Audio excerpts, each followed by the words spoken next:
Nós vamos à palavra de Deus.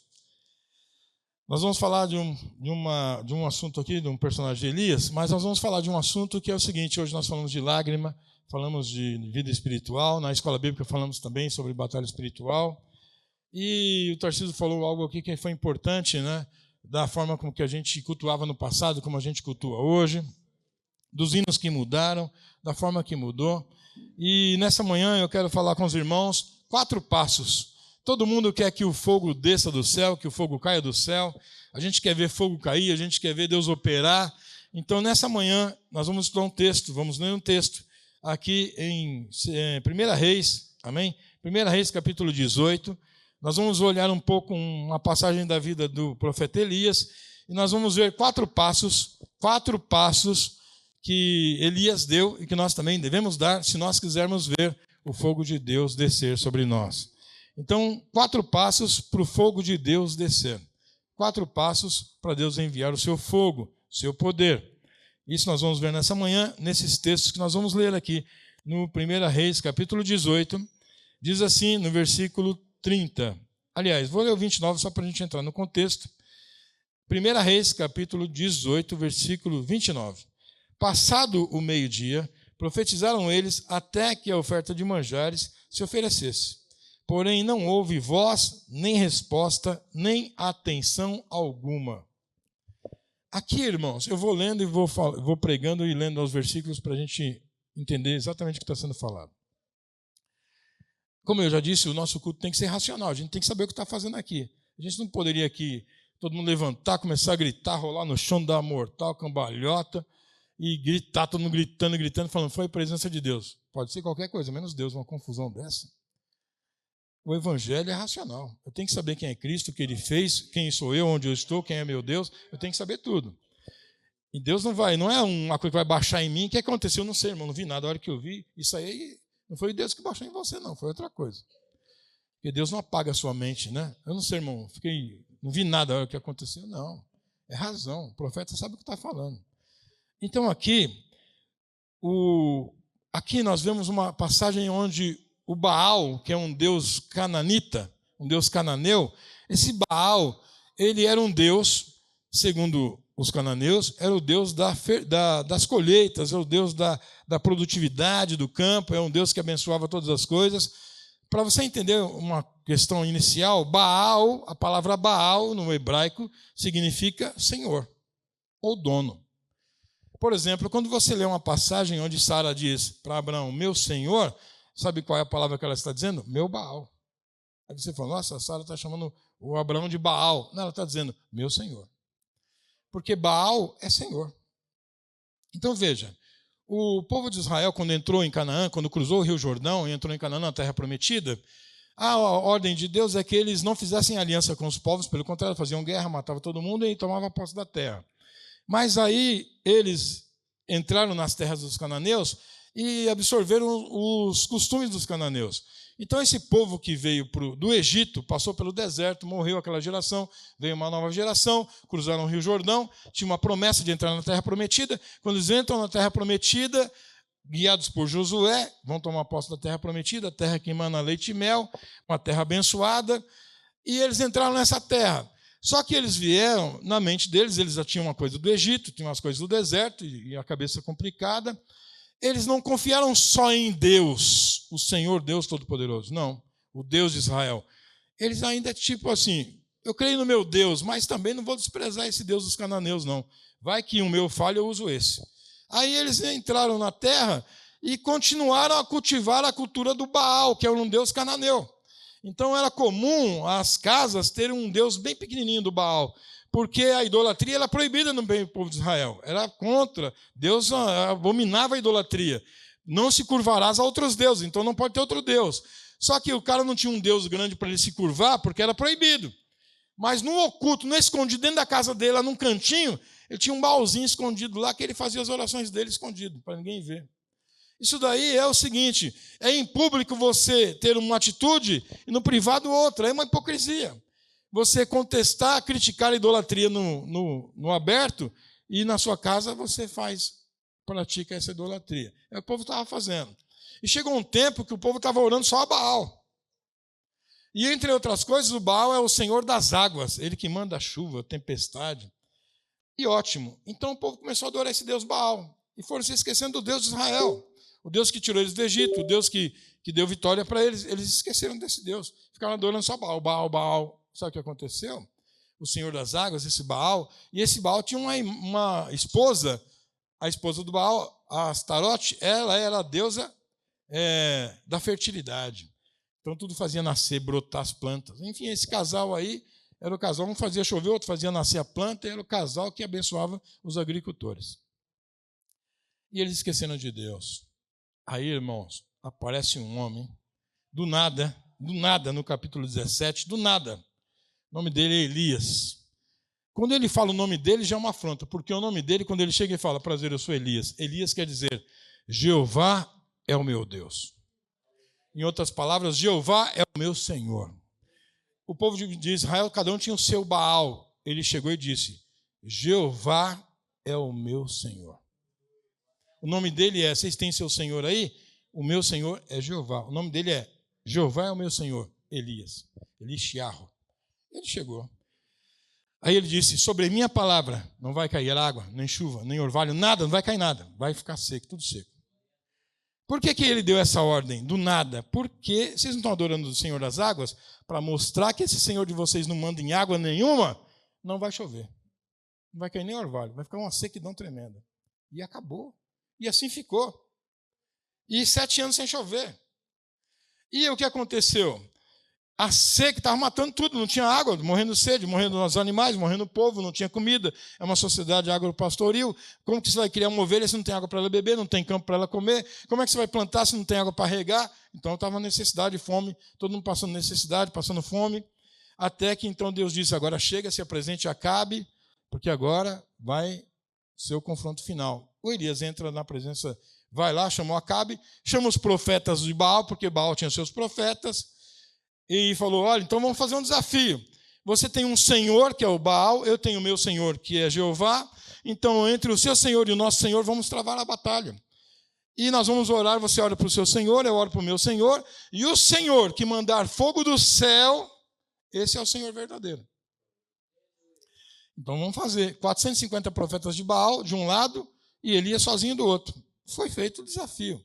Então vocês podem começar. Elias falou, comece vocês primeiro. Logo cedo de manhã, eles começaram. Das 6 da manhã começaram. Ritual, se cortando, gritando, rolando no chão, gritando, Baal, e nada do Baal responder. E o Elias falava, grite mais alto, pode ser que ele está dormindo. Fala mais alto, pode ser que ele não está escutando. Fale mais alto, pode ser que ele está em outra atividade. E nada do Baal responder. Quando deu meio-dia, passado o meio-dia, profetizaram eles até que a oferta de manjares se oferecesse, que deu o horário de queimar o holocausto. Estava na hora de queimar o holocausto. E cadê o fogo? O Baal não mandou o fogo. Porque o Senhor das águas não mandava nem nas águas, porque o Senhor das águas, das tempestades, não conseguiu trazer nem garoa. Porque o Senhor do céu fechou o céu. E então, quando deu depois do meio-dia, disse, não houve voz, ninguém respondeu, nem resposta, nada. Aí o Elias disse, agora chega, vocês já perderam, Deus de vocês é um Deus que, além de não mandar água nenhuma, é surdo, não escuta, não responde, não tem boca, esquece. Aí o versículo 30. Então Elias disse a todo o povo, chegai-vos a mim. Porque o povo estava lá. Primeiro passo para o fogo de Deus descer. Chega-se a Deus. Chegar a Deus. Elias aqui é o representante de Deus. Então quando Elias diz, chegam-se a mim, chegai-vos a mim, é Deus dizendo, chegue-se a mim. Primeiro passo para ver o fogo de Deus descer sobre nós. Chega-se a Deus. Chegue-se a Deus. Vá a Deus. Chegue-se a Deus. Ah, eu queria ver tanto fogo descendo na igreja, mas você está longe de Deus. Essa igreja não é boa. Que tipo de crente você é? Eu sempre fui professor e um aluno meu disse, essa escola é uma porcaria. Eu disse, lógico que é. Olha o aluno que está aqui. Quando você sair, vai começar a melhorar. Então você está na igreja e fala, essa igreja não presta. Aí você olha no espelho, quem está ocupado? Então não, a igreja não é essas cadeiras, essas paredes, não, a igreja sou eu, é você, a igreja somos nós. A igreja somos nós. Então o primeiro passo é chegar a Deus. Chegue-se a Deus, chegue-se a Deus. Você quer ver o fogo descer, mas você está à distância de Deus, está longe de Deus. Você quer que os seus irmãos façam o fogo descer, mas você está de longe. Chegue-se a Deus, chegai-vos a mim, e o Senhor chegará a vós. Buscai ao Senhor enquanto se pode achar, invocai enquanto está perto. Busque ao teu Deus, busque ao teu Deus. Entre em secreto com Ele, ore a Ele, clame a Ele, busque a Ele. Você quer ver o fogo de Deus descer, mas quanto tempo você não ora realmente na presença de Deus? Quanto tempo você não jejua, não se consagra na presença desse Deus? Então, este primeiro passo é chegar a Deus. O primeiro passo para o fogo de Deus descer é chegar-se a Deus. Chegar-se a Deus, eu tenho que ir a Deus. Então o profeta Elias disse para o povo, chegue-se aqui, venham a mim. Então o primeiro passo é ir a Deus. Eu vou a Deus, e se eu for a Deus, eu estou dando o primeiro passo para que o fogo de Deus desça. Então o primeiro passo é chegar-se a Deus. E todo o povo chegou a ele. O povo foi. O povo adorava Baal, mas já viram que esse Baal aí está com nada. Aí o povo já falou, esse Baal aí, certamente já jogaram fora aí. O Baalzinho falou, não vale mais para nós esse Baal. Porque eu estou servindo um Senhor das Águas e não tem uma gota de água para beber. Cadê o Senhor das Águas? O Senhor das Águas deve ter morrido de sede, porque nem água tem. Então esse Baal não serve para mim. Mas agora, sempre duvide de um Deus que precisa ser carregado por você. Né? Então, o Baal falhou. Aí ele chega e diz o seguinte, cheguem-se a mim. E o texto diz, Elias restaurou o altar que estava em ruínas. Aí ele vai explicar como foi a restauração do altar. O segundo passo, primeiro chegar-se a Deus, o segundo passo é restaurar o altar. Você quer ver o fogo de Deus? Primeiro passo, vá a Deus. Segundo passo, restaure o altar. Abraçurianda nebra canta. Restaure o altar. Você sabe o que eu estou falando. Você sabe o que Deus está falando quando Ele diz para você, restaure o altar. Você sabe o que Deus está dizendo. Você sabe que não é um altarzinho que você tem na sua casa, Senhor, você sabe. Você sabe, na sua casa não tem altar nenhum, nem deve. Você sabe disso.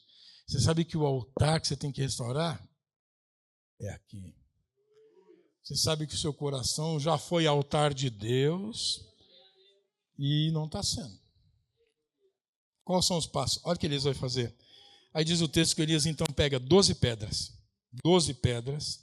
uma representando cada tribo, 12 pedras. Aí vem uma explicação para você entender. Por exemplo, aqui nós temos um púlpito, aqui nós não temos altar, porque no altar é colocado um santo. E se uma coisa que não tem aqui é santo, porque nós somos todos pecadores arrependidos. Santidade não é um estado. Santidade é um caminho. Vocês já assistiram um filme Rock lá, aquele Rock, lutador? Eu conheço a cena, porque eu não gosto de filme de luta. Eu odeio luta. Eu acho que não devia existir um esporte que é luta. Que esporte é esse que um bate na cara do outro? Isso é esporte. Um esporte que não dá tapa. Agora tem um esporte que dá tapa na cara dos outros. Bom, está faltando a criatividade para o ser humano, fala a verdade. Um esporte onde é um tapa na cara. Aí daqui a pouco vão inventar um esporte de dar tiro aí. Dá um tiro no outro. Quem não morrer, ganhou a medalha de ouro. E o que perdeu, ganhou um caixão. Isso é idiotice, meu irmão. Isso é inteligência humana indo ao mais baixo. Olha só, a ironia da sociedade é uma coisa incrível, né? Como que uma sociedade proíbe, e eu acho que tem que proibir mesmo, tá certo, tem que proibir, mas uma sociedade que proíbe uma rinha de galo, que é 2 galos brigando, ela proíbe, você vai preso. Agora, se você pôr num ringue 2 homens, um matando o outro, aí é esporte. É idiotice. 2 galos brigando é crime, mas 2 homens se matando é esporte. Vai passar na Globo, vai ter patrocínio e para assistir é caro. E ainda tem crente que vai lá e paga assinatura para assistir o MMA. Irmão, sai fora dessa. Você é de Deus. Você acha que Jesus um dia, se Jesus estivesse aqui entre nós como um homem hoje, porque ele está como Deus, mas como homem, você acha que Jesus ia assistir MMA? Jesus, o que você vai fazer hoje, Jesus? Hoje eu vou ver 2 filhos meus se espancando até a morte. Está torcendo para quem? Para os 2 morrer. Cristão, irmão, é difícil ser cristão. O mundo inteiro assiste. O mundo inteiro, você disse a palavra certa, o mundo inteiro. Eu não sou do mundo. Eu estou nesse mundo, mas não sou desse mundo. A oração sacerdotal de Jesus disse: não peço, Senhor, Pai, que os tire do mundo, mas que os livres do mundo. Não tire eles do mundo, mas tire o mundo deles. É isso que Jesus estava dizendo. Não tire eles do mundo, tire o mundo deles. Tem crente que quer sair do mundo sem o mundo sair dele. Ele quer servir a Deus com tudo que tem no mundo dentro dele. Está errado. Restaure o altar. Então aqui, por exemplo, tem um púlpito. Esse púlpito é uma madeira bem feita, tudo decorado. Ainda os irmãos acendem essa luzinha aqui, fica tudo decoradinho, bonito. O altar que Deus quer não é um altar trabalhado.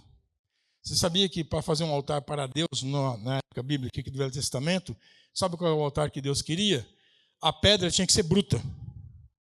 Deus não queria pedra cortada, trabalhada, nada. A pedra tinha que ser bruta. O altar de Deus pega as pedras do jeito que elas estão, monta uma em cima da outra e faz um altar. Só isso é o que Deus quer. Juntar as pedras, porque o altar de Deus é o seguinte: o que Deus está dizendo nessa mensagem do altar? Eu não quero o altar que o homem trabalhe, faça, porque quem trabalha no altar é Deus. Então Deus está dizendo: é a pedra que eu fiz. A única coisa que você vai fazer é juntar elas uma em cima da outra, porque a pedra eu já fiz. E só juntando elas é o que você vai fazer. O seu trabalho é juntar as pedras, porque a pedra eu já fiz. É só isso que eu preciso, é só que você juntar as pedras. Aí o trabalho do Elias aqui era juntar as pedras. Pegou 12 pedras, colocou uma em cima da outra, fez uma pilha de pedra. Aquela pilha de pedra é o altar de Deus. Então juntar as pedras, fez o altar de Deus, juntou as pedras. Então o segundo passo é juntar as pedras, restaurar o altar. Primeiro passo, ir a Deus, eu vou a Deus. Segundo passo, restauro o meu altar. Eu sei como eu restauro o meu altar, eu sei o que eu falo com Deus, eu sei como falo com Deus, eu sei o que eu tenho que falar, eu sei que eu tenho que jejuar. A gente pode não fazer, mas a gente sabe o que tem que fazer. O crente talvez seja a pessoa mais complicada que tem, porque o crente é aquele que não faz o que ele sabe que devia fazer. O crente é aquele que muitas vezes faz o que sabe que não podia fazer. Então o pecado não é só fazer. A gente acha que pecado é só ação prática. É só o agir, fazer. Você não pode fazer isso, isso, isso, isso. Não. O pecado não é só ação. Muitos pecados são a omissão também. A omissão também é um pecado. Por exemplo, você diz assim: não, eu sou bonzinho, eu vou para o céu, eu nunca matei ninguém. Só que o céu não é um lugar só de quem não matou ninguém. Não. Não matar ninguém não te dá direito ao céu. Só te dá o direito de ficar livre. Se você não matou ninguém, não vai preso. Mas não te dá direito ao céu. Só porque você não matou ninguém, você está bom, você vai para o céu. Não. O céu não é um lugar de quem não matou ninguém. O céu é o lugar de quem, além de não matar ninguém, ajudou muita gente. Então o crente aprende às vezes que, não, eu não matando ninguém, tá bom. Eu não falando mal de ninguém, tá bom.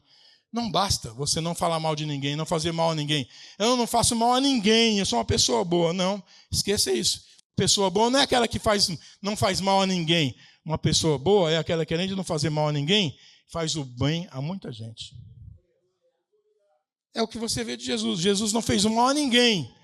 Mas quando você olha os bens que ele fez às pessoas, quantas pessoas ele fez o bem? Então não é só não fazer o mal, é praticar o bem. Amém? Então, ser crente não é se trancar em casa e falar: não vou fazer um mal para ninguém, ficar aqui, que aí eu vou servir a Deus. Não servir a Deus é você ir para o mundo e fazer o bem. Por isso que a gente não pode ser crente trancado em casa. Por isso que Jesus disse: não os tire do mundo. Eles precisam ficar no mundo. Por que vocês têm que ficar no mundo? Porque vocês são a luz do mundo. E não se esconde a luz debaixo da cama. A luz tem que ficar no alto para iluminar a casa. Aí tem crente que fala: não, servir a Deus, aí faz como os monges beneditinos, né, os monges da Idade Média do mosteiro, que para servir a Deus ia numa montanha bem alta e ficava escondido lá no mosteiro a vida inteira servindo a Deus. E escondido. Não, o cristão tem que estar no meio do povo, porque ele é a luz, ele é o sal da terra. Ele tem que salgar essa terra, ele tem que proteger, ele tem que conservar essa terra. Quando Jesus falou sal, ele não falou no sentido de tempero, ele falou no sentido de conservação. Porque na época de Jesus não existia freezer nem geladeira. A única forma de conservar uma carne ou um peixe era salgando. E quando Jesus diz: vocês são o sal do mundo, Jesus está dizendo: vocês é o motivo pelo qual o mundo não está totalmente podre, porque vocês ainda estão por aí salgando. Porque se tirar o sal, vai apodrecer tudo isso aí. E tem crente que acha que não, o papel dele é temperar só, ele só quer temperar. Ainda quando ele vai temperar como sal, amém. O problema é que tem crente que quer ser tempero pimenta. Ele quer chegar lá apimentando os olhos dos outros, vê o crente já começa a chorar, porque ele só joga pimenta nos outros, está errado. Então você tem que ser sal no sentido de conservar. Só tem eu na minha família de crente. Amém. O sal está lá. As beiradas podem começar a estragar, mas o cerne da sua família está protegido, porque o sal está lá, conservando. E aí, quando você vai salgando, outras pessoas vão virando sal também. E o sal vai se espalhando e a sua família está protegida, porque você é sal. Restaurar o altar é a segunda coisa. Aí, então, ele vai restaurar o altar, monta as pedras, chama o povo. Outra coisa, irmão, que ele fez foi interessante. Aqui o texto não diz, mas a gente entende. Quando ele chama o povo e fala, venham aqui vocês. Por quê? Isso é uma coisa didática. Porque aqui ele vai dizer, antes do texto, ele vai dizer assim, só tem eu de profeta, mataram os profetas de Deus e quebraram os altares de Deus, derrubaram os altares de Deus e mataram os profetas. Só tem altar de Baal agora. Você anda por aí, só tem altar de Baal, só tem profeta de Baal, os profetas de Deus todos foram mortos, os altares de Deus foram derrubados. Esse povo que estava assistindo esse desafio é o mesmo povo que derrubou os altares de Deus e ergueu o altar para Baal. Então, didaticamente, o que Elias está ensinando para eles agora? Vocês não derrubaram os altares de Deus e construíram o altar para Baal? E o Baal não fez nada. Agora vem vocês aqui me ajudar. Vamos montar o altar de Deus de novo. Vem aqui, vamos montar o altar de Deus de novo. Pega uma pedra, você pega uma ali, meu irmão. Você pega mais uma pedra, você pega outra. Pega outra. Cada um de uma tribo, vem aqui, cada um pega uma pedra. Traz aqui. Que tribo você é? Sou da tribo de Dan. Sou da tribo de Benjamim. Põe aqui a sua pedra. Que tribo você é? Sou da tribo de Judá. Põe a sua pedra aqui. Decantuita, some declamas. Era cada um voltando com a sua pedra e dizendo, Senhor, a minha tribo se rende a ti. Põe minha pedra lá. A minha tribo, Senhor, que agora estava adorando Baal, não quer mais adorar Baal. Minha tribo se rende a ti, Senhor. Está aqui a minha pedra aí, põe lá. Decantuita, some declamas. Sabe o que significa aqui? Significa exatamente aqui. Aqui eu vou fazer uma ponte, né? Vou fazer uma ponte aqui para puxar a pregação para o dia de hoje. Eu vou dizer para você, meu irmão, você veio com pedra hoje na mão? Só que a pedra que os crentes trazem às vezes não é para montar o altar, não. Vou levar essa pedra aqui, porque se aquele irmão falar comigo hoje, eu vou dar bem na testa dele. Hoje se alguém vier falar besteira para mim, eu vou meter essa pedra na testa de um. Ele vem com as pedras para atingir, para atacar. Aí Deus está dizendo para você nessa manhã, venha aqui com sua pedra, põe sua pedra aqui. Não jogue em ninguém, não, põe sua pedra aqui. Se renda ao Senhor, depõe as suas armas. Depõe suas armas. As armas que você tem contra fulano, ciclano, esqueça. Põe aqui no altar. A palavra de Deus diz, lançando sobre ele toda a nossa ansiedade, porque ele tem cuidado de nós. Lançar no altar do Senhor toda a nossa ansiedade. Traga para o altar, traga sua pedra da ansiedade, sua pedra da raiva, da ira. Põe tudo aqui. Põe as suas pedras aí. Vamos montar um altar para Deus. A pedra que serviria para matar alguém.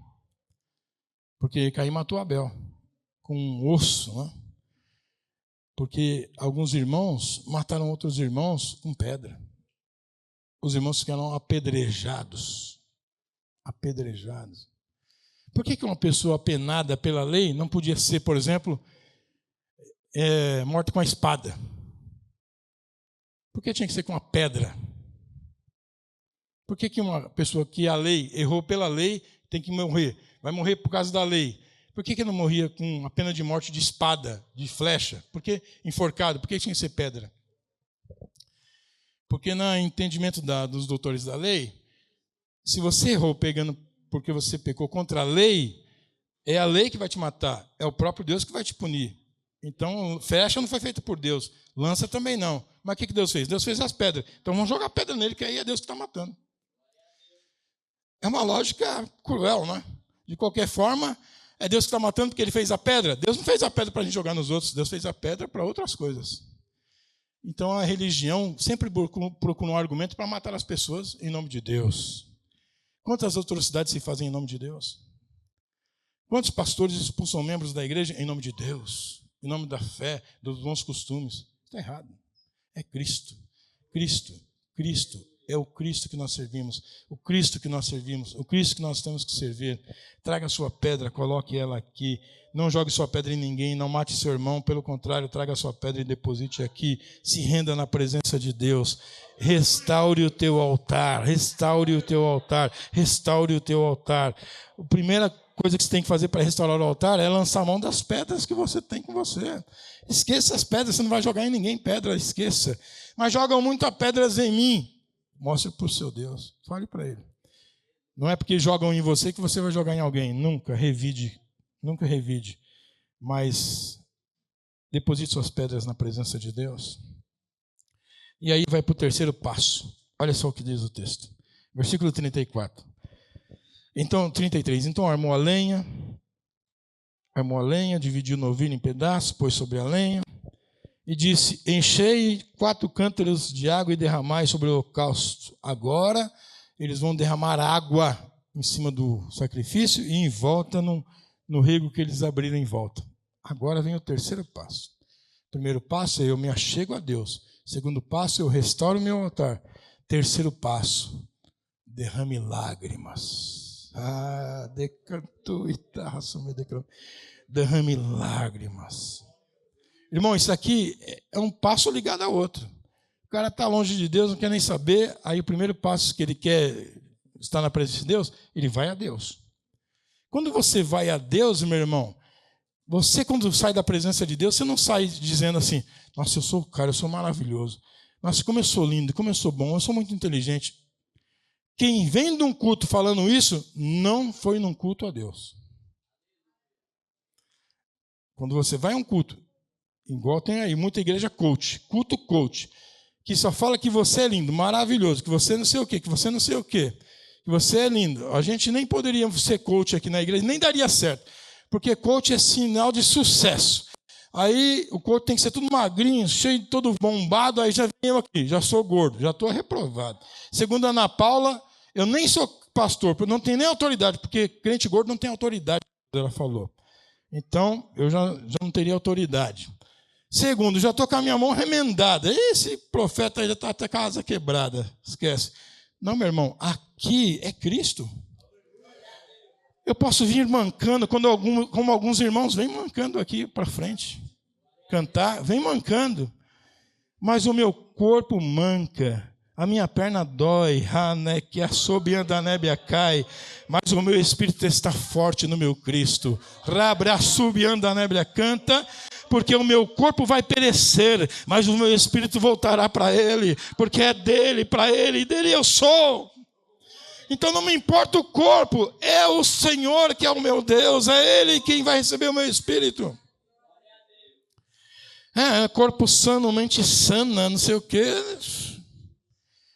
Os adoradores do corpo deviam frequentar cemitério para ver que tudo que ele adora vai acabar lá em pó.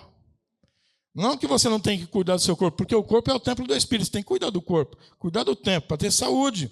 Mas cultuar o corpo, jamais. Tem que cultuar a Deus. Aí, derramar lágrima é o passo. Você vai a Deus. Quando você entra na presença de Deus, irmão, você é quebrado.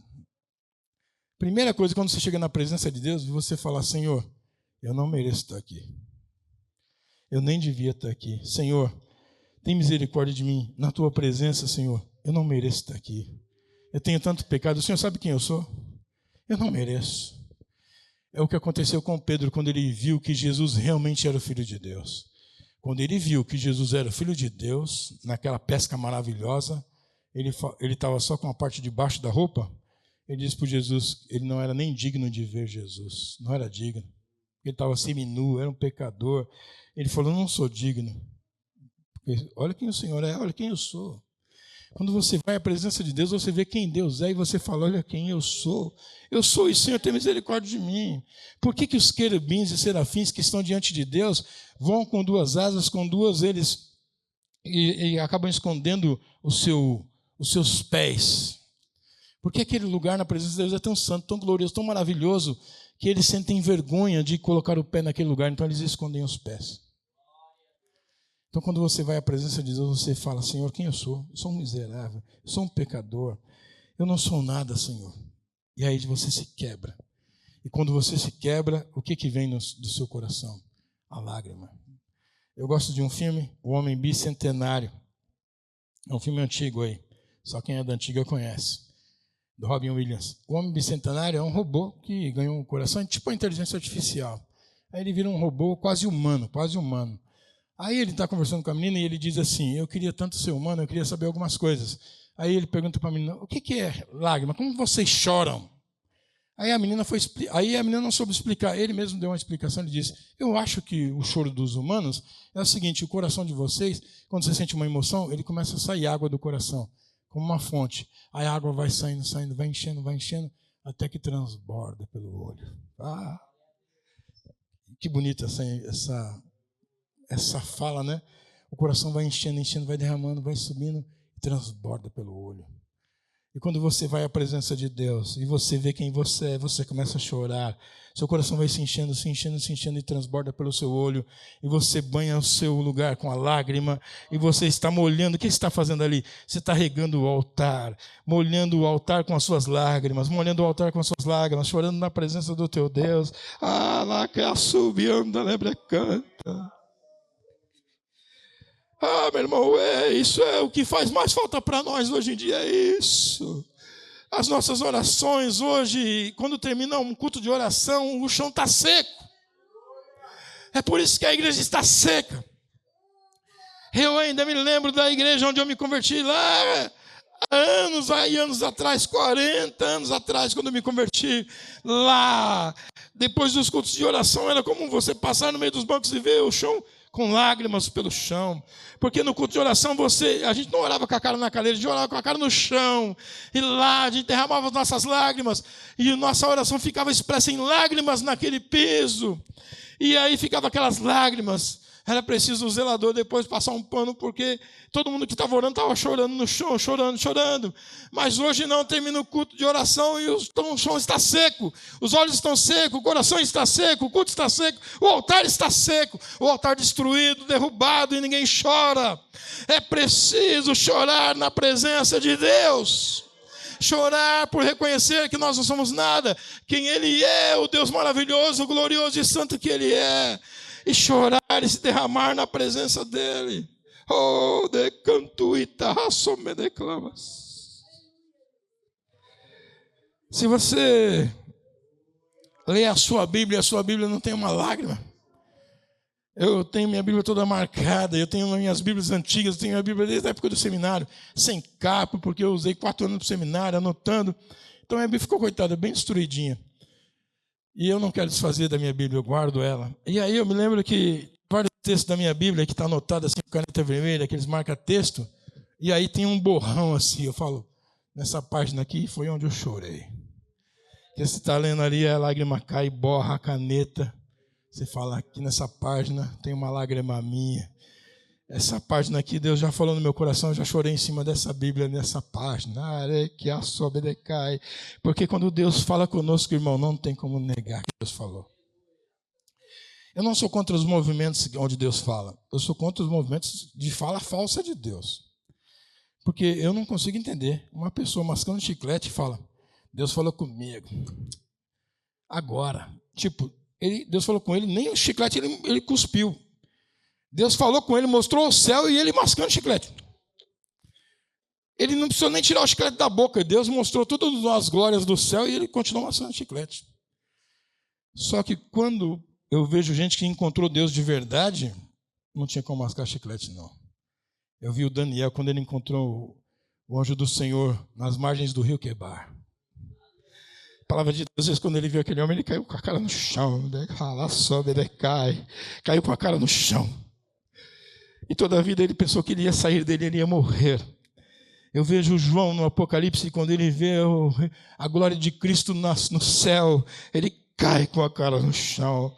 Alexei Comanaia Sóbia. Quando ele vê os pés furados e a mão é colocada no seu ombro, ele diz: ei, João, não temas, eu sou aquele que esteve morto e agora vive.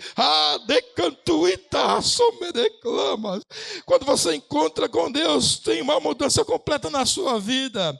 Esses cultos onde senti a presença de Deus e o cara continua a mesma coisa. O mentiroso continua mentiroso, o ladrão continua ladrão, o falso continua falso, porque o culto também é falso. Porque quando Deus fala realmente, há uma transformação, há uma mudança completa. Porque o mentiroso, quando encontra Deus, nunca mais ele mente. Porque o violento, quando encontra Deus, nunca mais usa violência. Porque o ladrão, quando encontra Deus, jamais rouba alguém. Chorei como a sóbias. Restaurar o altar, Senhor, é o que nós precisamos. Senhor, tem misericórdia da minha vida. Porque, irmão, nós estamos aqui nessa manhã e o Senhor conhece o nosso coração. Ele sabe quem nós somos. Você pode enganar todo mundo, eu posso enganar todo mundo, mas eu não me engano, meu Deus.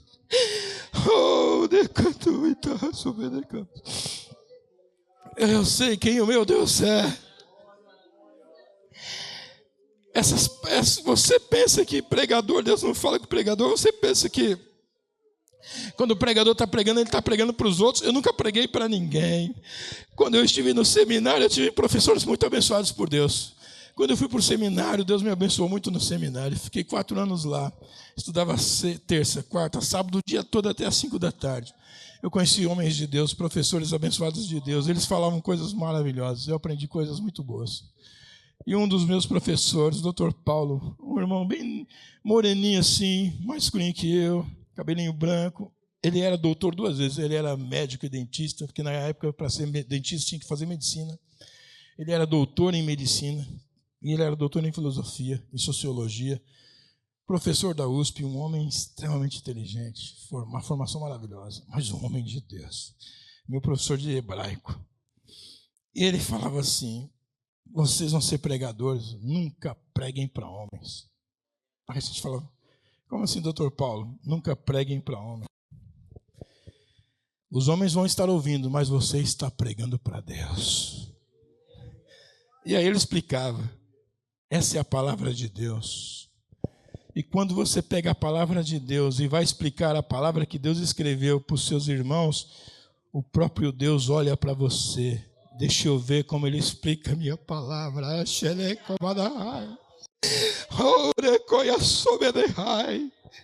E quando eu venho aqui pregar, tudo que o Senhor está falando aqui, Ele está falando primeiro comigo. O que eu tenho que fazer quando eu sair daqui, eu sei, Senhor, eu tenho que restaurar meu altar. Eu sei. Eu restaurei a minha casa, eu arrumei minha casa, eu reformei meu quarto, eu reformei minha biblioteca, que é uma biblioteca muito boa, grande. Reformei minha biblioteca, arrumei, comprei as estantes que eu queria, eu fiz tudo. O Senhor está falando comigo: você já restaurou sua biblioteca, você arrumou seus livros, você restaurou seu espaço. Agora você tem que entrar lá para restaurar o seu altar lá comigo. Eu tenho que entrar lá e restaurar o meu altar. Quando a gente arrumou lá o nosso quarto, né, eu e ali, a gente abria as caixas e falava: o que será que tem nessa caixa? Nem lembro. Quando a gente abria, eu falava: não acredito que a gente tem isso aqui. Às vezes era uma coisa, irmão, que tinha nada a ver. Eu falava: o que é isso? Vamos jogar fora. Quem guardou isso? Não acreditava que estava aqui. Aí tinha coisa que eu olhava e falava: nossa, a gente tem isso? Olha, eu comprei isso aqui a semana passada e tinha um guardado aqui, nem sabia. Tem uma hora, irmão, que você tem que parar a sua vida espiritual. Parar. Se afastar de tudo e de todos e revisar a sua vida. Tem coisa dentro de você que você fala: não acredito que isso está aqui. Eu jogo isso fora. Sabe aquela raivinha? Eu jogo isso fora. Isso não serve para mim. Você começa a se limpar, se organizar e deixa Deus trabalhar. Derrame algumas lágrimas sobre o altar. O profeta Elias molhou o altar, molhou o sacrifício, derramou água no torno. E aí então, qual é, pastor, o 4º passo? O primeiro passo, meu irmão, é ir a Deus. O segundo passo é restaurar o altar. O terceiro passo, derramar as lágrimas.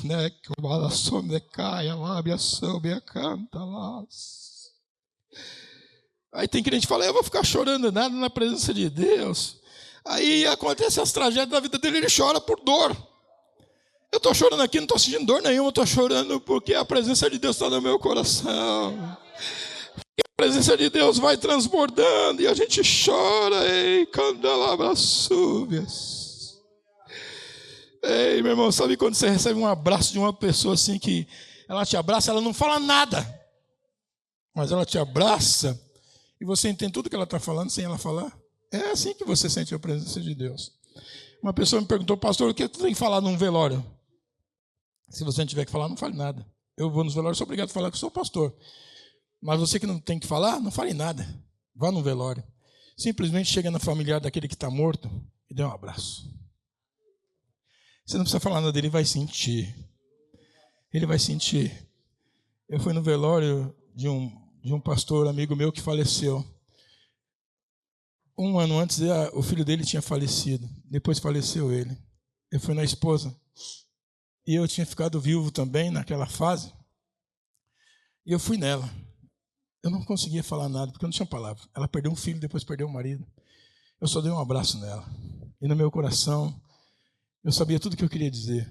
Aí eu abracei ela, ela falou, eu estou entendendo, Cláudio, o que você está me dizendo. Oh, eu sei o que você está dizendo.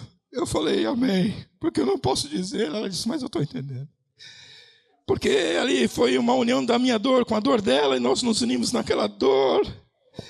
E o Espírito Santo traz o bálsamo e passa, e tanto eu quanto ela temos que sair dali curado. Não preciso falar aquelas palavras, ai, condolências. O que é condolência? Não sei se é frito ou é cozido, não sei. Não precisa. Vá lá, dê um abraço na pessoa. Como quem dizendo, aconteça o que acontecer, conte comigo. Aí derramou as lágrimas, amém, vamos para o 4º passo. E chegando, pois, olha só, opa, ó, já me querendo me atrapalhar aqui, mudando as páginas da Bíblia. Aí o cara já é cego, com o olho molhado, né, meu irmão? Aí só Jesus para fazer ele enxergar. Olha só. Aí o Elias vai molhar o altar. E agora ele vai fazer o seguinte. 36. No devido tempo, para se apresentar a oferta de manjares, se aproximou. A primeira palavra importante aí não é se aproximou. A palavra importante aí não é orou, também não. Porque aqui eu deduzo que você já está orando. Porque se você foi a Deus, está restaurando o seu altar e está chorando, você está orando. Eu não preciso falar, o 4º passo é orar. Não. Espera aí, pastor, então eu fui a Deus, restaurei meu altar, chorei e ainda nem comecei a orar. Não, você já está orando. Calma, o 4º passo não é esse. Olha o 4º passo. No devido tempo para se apresentar a oferta de manjares, se aproximou o profeta Elias e disse. Aí ele vai orar. O 4º passo não é a oração. O 4º passo é no devido tempo. Sabe qual é o 4º passo? Aguarde o tempo de Deus. Seca lá e assobe lá. Decantuita, rassome declamas. O primeiro passo é meu. Eu vou lá a Deus. Eu ir a Deus é o meu passo. Recelar no altar é o meu passo. Chorar é o meu passo. Mas mandar o fogo é com Deus. E quando é que ele manda? No devido tempo. Aguardar o tempo de Deus. No devido tempo, no devido tempo, se o altar estiver consertado, se as lágrimas estiverem lá, no devido tempo, o fogo vai descer, o fogo vai vir. E tem crente que acha que eu preciso orar 5 horas, enfim, 5 horas orando para Deus fazer alguma coisa. Não. Aquelas orações que fica repetindo, Jesus disse, não é por muito falar que será ouvido. Não, escuta só. Não vamos falar palavras vãs, repetições, não. Olha a oração do Elias, para descer fogo do céu. Olha que oração. A oração dele. Ó Senhor, Deus de Abraão, de Isaac e de Israel. Isso daqui ele está dizendo para o povo lembrar quem é esse Deus. Ó, esse aqui que eu vou orar agora não é Baal, não. É o Senhor Deus de Abraão, de Isaac e de Jacó. Aí ele diz... Ó Senhor, Deus de Isaac, de Abraão, Isaac e Jacó, que é Israel, né? Israel e Jacó, a mesma pessoa. fique hoje sabido que tu és Deus em Israel, e que eu sou o teu servo, e que segundo a tua palavra fiz todas essas coisas. Sabe o que ele está dizendo? Ele está dizendo aqui, meu irmão, esqueça, eu não sou nada de poderoso não, tudo que eu fiz aqui, quem é poderoso é Deus, eu fiz tudo porque foi Ele que mandou. Ele tira a glória dele e põe a glória para Deus. Hoje a gente vê o contrário, a gente vê muitas igrejas que o pregador não promove o nome de Cristo, é o nome dele. Aí quando é para ficar famoso, não é que é Cristo que fica famoso, é o pregador. E aí o pregador vê que está muito famoso, se lança vereador. Aí o pregador que foi levantado por Deus para pregar, vira vereador. Espera aí, eu não entendi nada. Deus mandou ir em Roma, combater o Império Romano para instalar o reino de Deus. Aí eu me candidato a uma eleição do Senado e estou no Senado romano, fazendo as leis de Roma. Eu não devia estar fazendo lei de Roma. Eu devia estar pregando o reino de Deus para Roma. Quando o crente entra na política, é isso que ele faz. Ao invés dele vir falar do reino de Deus, ele vai para o reino dos homens, senta lá e faz a lei dos homens. Está errado, meu irmão, esquece. Olha só. No devido tempo. Aí o Elias faz a oração. Responde-me, Senhor, responde-me, para que este povo saiba que tu és Senhor Deus, que fizeste retroceder o coração deles. O Senhor vai trazer o coração deles. Faça, Senhor. Então caiu o fogo do Senhor, consumiu o holocausto, a lenha, a pedra, acabou com tudo. O desafio era, o Deus que responder com fogo e comer a carne que tiver aqui é Deus. Aí Deus, como sempre faz mais do que a gente pensa, ele pediu, Deus, vem aqui e come essa carne com fogo. O fogo de Deus veio, comeu a carne. Aí tinha umas pedras, umas madeiras, comeu também as madeiras. Aí tinha umas pedras, comeu também as pedras. Aí tinha uma água, lambeu também as águas. Acabou com tudo. O fogo de Deus consumiu tudo. E aí, irmão, eu termino minha pregação. Você já sabe os 4 passos. Os 4 passos, eita, já está essa hora. Por que quando a gente está na presença de Deus, a hora passa tão rápido, hein? Olha só, irmão. Chegai-vos a Deus. Restaure o altar. Derrame as lágrimas. E no devido tempo. O 4º passo é aguarde o tempo de Deus. Eu vou terminar, porque o relógio está contra nós hoje. Mas é bom sentir a presença de Deus. Não é? É bom. A pregação boa é essa. Quando você olha para ela e fala, nossa, agora sabe aquela pregação que o pregador está fazendo e fala, meu Deus, a hora não passa. Ele já acabou todo o meu assunto, o que eu falo agora? Aí o pregador fala, irmão, anote aí, eu vou dar uma receita de um bolo muito bom, anote aí, 3 xícaras de farinha. Não, mas aqui não, aqui a gente tem que sentir a presença de Deus. Amém? Deus abençoe a sua vida. E sabe como aqui, eu já falei isso na escola bíblica algumas vezes, vou repetir, não era um desafio de profetas. Muitos profetas falam, para que você saiba que eu sou homem de Deus, está errado. Não era um desafio de profetas. O Elias não falou, vamos fazer um desafio. Vocês são profeta de Baal, eu sou profeta de Deus. Vamos ver qual é o profeta verdadeiro. Não. Aqui não era um desafio de profetas, era um desafio de Deus. Vocês têm um Deus aí que chama Baal, eu tenho meu Deus aqui. Vamos ver qual é o Deus verdadeiro. Em suma, o Elias não teve vitória nenhuma. Quem venceu foi Deus. Porque aqui era um desafio entre o Deus Baal e o Deus de Israel. Amém? Então, o importante é que o nosso Deus é Deus verdadeiro. Que Deus abençoe a sua vida. Que Deus seja com a sua vida. Que você derrame as suas lágrimas no seu secreto. Que você vá lá e também ore em secreto, tá? Não precisa ficar orando em público para todo mundo ver, não. É o fariseu publicano. Não, ore só você lá na presença de Deus. Deus abençoe a sua vida.